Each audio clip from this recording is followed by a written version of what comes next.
When I was a kid, I enjoyed reading books. Tom Sawyer, uh, Call of the Wild. I read books about the Amazon River, the headwaters, the Indians, and I was raised on a river, so I really liked adventure. Um, but when I got into college, I had a good friend who had hitchhiked across Mexico and ridden the trains, third class, with the sheep and the peasants and all the animals, and it sounded very adventurous to me.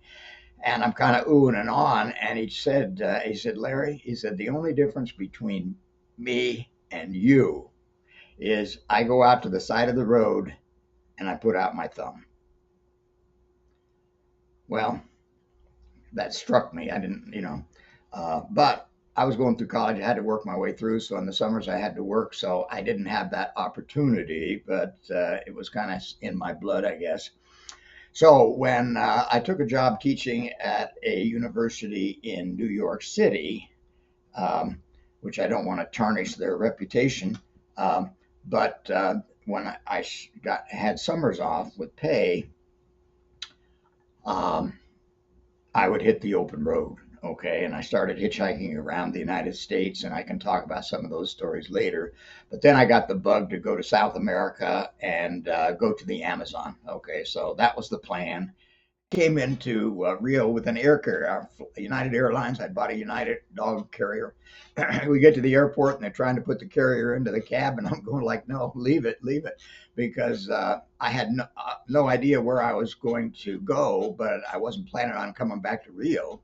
So I would, in my mind, I would buy one or acquire one. So I ended up doing that, but that's another story. All right, so um, there we go. Now, I did do some hitchhiking around on my own, and I will put up a picture here of my dog Dusty with some of the a native lady here herding her sheep. So it was the real McCoy who were down in the countries.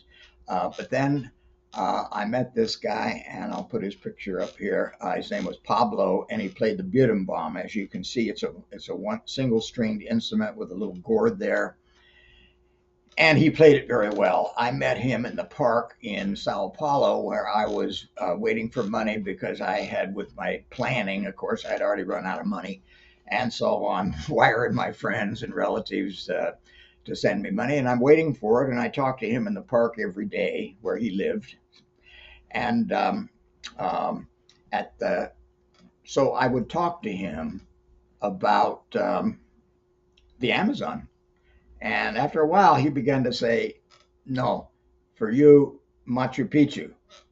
And he kept every day it was that. So I'd ask him, what is Machu? I mean, I didn't even know what Machu Picchu was. So it shows how ignorant I was. Okay. Um, so when I finally got my money, and I would not recommend this to anyone, um, I took my money and I spread it out in front of him. And I said, is this enough for you and me to go to Machu Picchu? Okay. And he counted it, boom, boom, boom, boom, boom, boom, boom, boom, boom, boom. Machu Picchu. That's what he told me. Okay. So we did go to Machu Picchu, which is in Peru. So we traveled all the way across Brazil, all the way across Bolivia into Peru via Lake Titicaca on a boat, and into Cusco, Peru, which is the ancient capital of the Incas. And we stayed there for a month and had a ball. Okay. So I'm going to put on some of his music, or you can hear it in the background. Uh, that's the Bearden. It's not him playing it, and he was better than anything I can find on YouTube, but that's the story. All right. So I'm going to show a few more pictures here. When we were traveling by bus across the country, it was the first bus that could go through after the rainy season. So you see those big mud holes, and it's a dirt road, and you can barely make it through. And I remember we crossed this stream, and they just had a tractor sitting there. That anybody got stuck in the stream, he would just pull you out. Okay, no big deal. All right. Then we took a train. This is in Bolivia, and you can see again, we were very much traveling local, okay, and once again had a good time. Here's one of they would stop, the train would stop on the side with no road, and people from a village or town nearby would come with mules and they would load supplies and take it on back. So we were really in the back country. And one of the experiences I can share with you is when we're hiking around La Paz up to this, in Spanish, it's something Diablo, the throat of the tiger. And we're walking up on this mountain, and as you can see in this photo, a couple of these are descendants of the Incas that live in the mountains, and the ladies are selling milk down in the capital, so they're carrying the milk down, and they were more than happy to, like in this next picture, sell us some milk. Okay, so we did. We drank some fresh milk, and I remember when I asked them if I could take a picture because they feel that when they see a picture of themselves, it's like their soul, and they don't like it.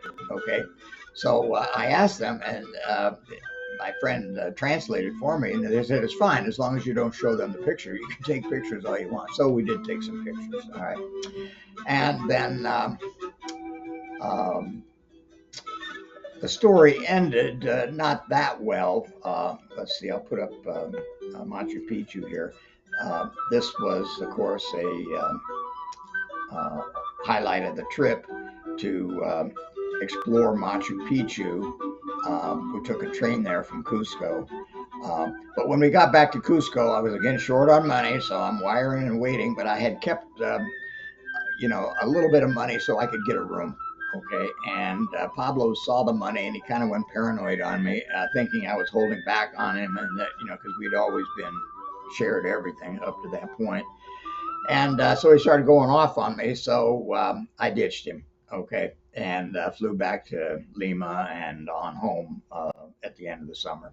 All right, um, so um, just about any of the experiences that I've had in life, they have a um, kind of a stupidity side. And now, would I recommend this to anyone? No, I think a good way to live your life, whether you're realized or not. Let's assume you're realized. You could go in a cave and eat a peanut and a glass of milk a day, meditate, or you could keep your job, wear life like a loose garment, and get married, have a family, retire, and it's a good life. Okay. I didn't do that. I kind of was trying to swim upstream. But now in my old age, I'm definitely going with the flow. Okay. But I still do some, I guess you might call unorthodox things, and this channel might be one of them. Okay. So this is a new channel. I'm launching it January 1st, 2026, and I don't have any viewers or subscribers. But if I get my first viewer or a subscriber, I'll probably, try to communicate with you, and I might even become a stalker. Okay. So be careful.